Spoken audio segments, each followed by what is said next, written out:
Alright, hey, my name is Nate Westerfield. Just doing a quick review of the RoboEthics class from the University of Illinois at Springfield with Professor Fultz as the instructor for the course. And quickly, I just wanted to show you some images of movies and television shows that I've enjoyed that have included robots. First, the top left, my left, you have the robot from Lost in Space. You have Data from Star Trek, the Terminator, C-3PO, and R2-D2. In the movie Surrogates, we see a different spin on how robots are used for humanity to explore life however they see fit in a much safer way, but that also limits human contact to almost nothing. And you see a struggle in that movie, which I love. Bicentennial Man, Robin Williams does a great job in that movie of showing the life of a robot, beginning as a tin can and ending as an elderly man. So great movie there. Johnny Five from Short Circuit, everybody loved that movie, at least I did. Just the humor and the quirkiness of the robot.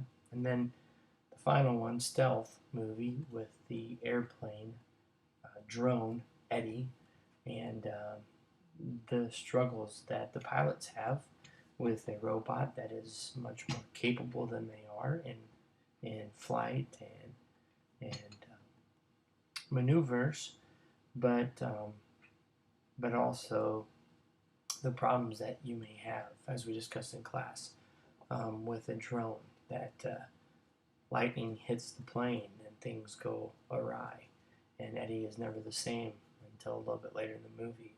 We begin to see teamwork that wasn't there in the beginning. But the movie definitely raises concerns that we've discussed in this class. Can you trust it? Is it capable? Is it willing? Will it make that call? Like an iRobot, Will Smith, and the struggle that he has with the robots in regards to he was a better calculation than the girl that was lost in the car crash that went underwater.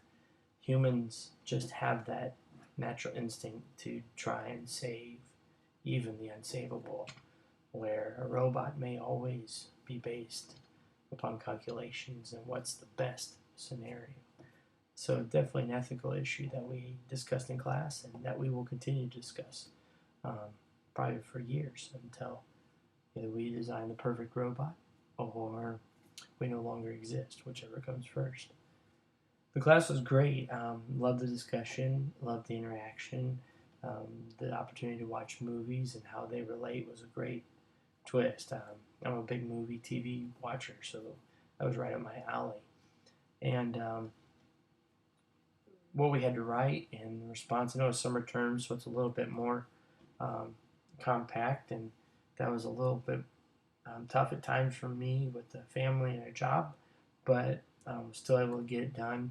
And Professor Fultz, she provided some great ways to make up and to redeem yourself in a lot of ways if you got behind a little bit. So I appreciated that as well, hugely. So thank you so much for that.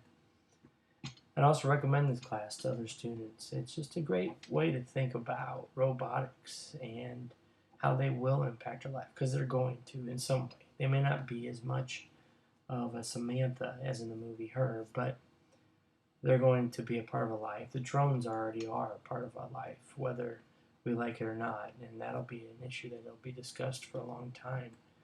But will robots take the form and shape of surrogates as in that movie?